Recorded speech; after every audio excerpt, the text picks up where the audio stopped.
Hey everyone, it's been a while actually, hasn't it, since I've recorded a video. I think the last one was Quick Illusions, which went down really quite well. I'll have to think about what I'll do for the next episode. Anyway, I've been busy procrastinating and building piston doors. In front of me here is a new piston door which I created with a side-by-side comparison of a sort of basic design. The reason why I'm showing you them side by side is because this one is so much faster. These are 2x2 seamless flush piston doors, and you would have seen a 3x3 seamless flush piston door a couple of weeks ago from when I posted a showcase on the joint fastest at 1.1 second opening. Anyway, this is an amendment of a design I made ages ago, and by no means does it win any awards for clean or small. I mean, it is 144 blocks in volume, which is not bad, but it's not the world record either. Luckily, it's quite cheap. These grindstones are immovable, so normally where you'd use obsidian or jukeboxes even, which are very, very expensive, you can use these grindstones which are immovable and never require you to really go down into a cave to get them. So they're pretty nice. As you can see,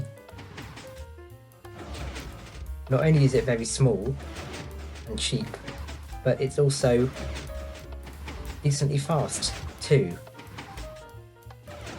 It closes in 0.6 seconds and opens in 0.4 with an extra amount of seamless time on the sides as well.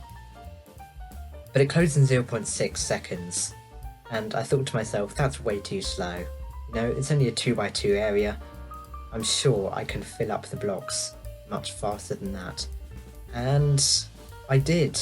In fact, I managed to get it to the fastest possible closing. As you can see, it closes in 0.4 seconds and opens in 0.4 seconds with extra seamless on reset. I mean, just look at that. I have an unhealthy obsession of walking in my redstone testing world and just walking up to this door and constantly flicking the lever. I mean, it doesn't get much better than this, does it? It's also really small and really dense at a volume of 300 blocks. So it's 6 wide, 10 high, and 5 deep. A total of 300 blocks, which is, for all intents and purposes, not that far off 144, if you think about it. Of course, it is considerably more expensive. I mean, you got, sticky pistons all over the shop. You've got loads of observers and things, but I reckon what it loses in cheapness, it definitely gains in speed. I mean, just look at this thing. It's lightning fast.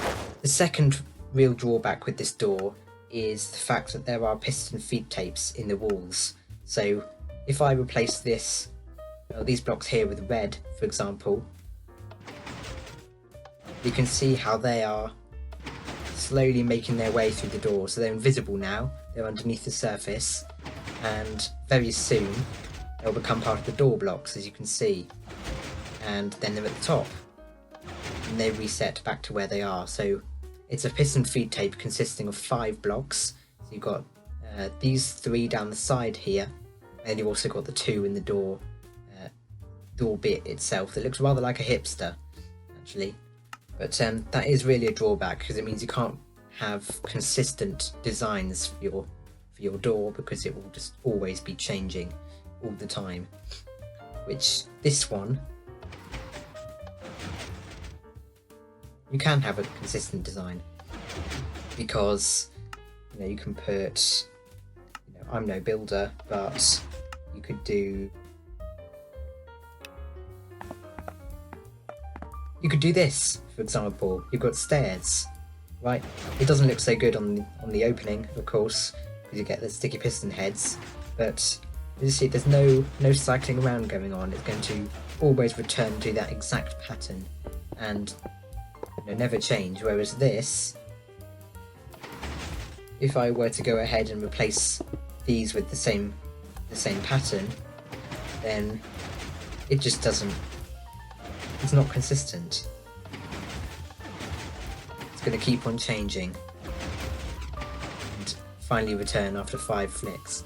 So that's another drawback with this door. You do obviously have to have solid blocks and have these blocks the same as all of the blocks in the feed tape to make sure it doesn't look too ugly. I mean, you could have a swapper door, I guess, if you wanted to swap the blocks around, but I don't know why you would really do that.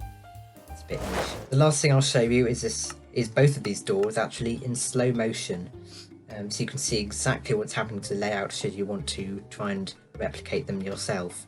So this one, it's quick, even in slow motion, but I'm sure you can roughly see what's going on. So these pistons up at the top here, they push down, which causes there to be a sticky piston in the wall here and here, which then get pushed into the hallway, and then these sticky pistons extend, which will push blocks in line like this. Of course, these ones extend, we're not going to worry about those because they're pretty obvious. Then these ones retract, then these ones at the side retract, and then the wall gets pushed up again, just like so. Now, good luck following along with this one. There is a lot going on. So what's going to happen when I flick this lever is these sticky pistons at the bottom are going to extend, which are going to push these sticky pistons into power, which is going to push all of these 4 blocks up once and then twice to be in line with the door.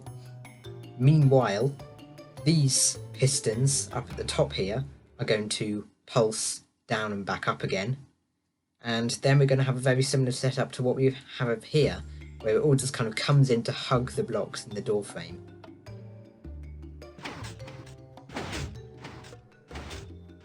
Just like this. And you can see at the back we've got these pistons that have extended, and they're going to attempt to retract these blocks that have just popped up from the sticky pistons in the ground, and that's why we need a feed tape to firstly move the block out of the way of this sticky piston here and make way for these new blocks that are going to be arriving.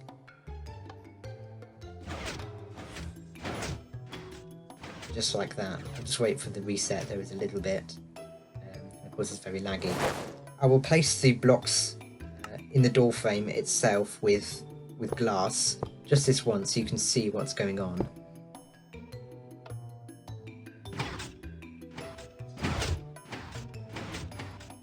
So these sticky pistons push down to remove the blocks in front of the sticky pistons, and then everything comes in to hug these door blocks here. Now, all that said and done, meanwhile, a lot of stuff is happening down here. So I had mentioned how these sticky pistons are pushing down. Once this has happened, these regular pistons at the side also push across to take the door blocks that are going to be here and put them here, just adjacent to these these sticky pistons rather, so that when it retracts, opens rather,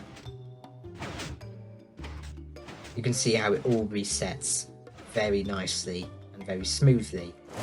We'll watch down at the bottom here again.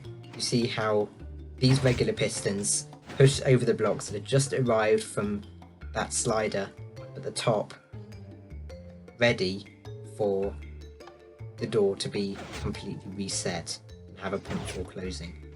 Just like so. It's so neat. I love this thing. I could watch it all day long. But of course, I've got things to do. You've got things to do. So I thank you so much for watching and clicking on this video. I'll see you all in the next one. Bye bye.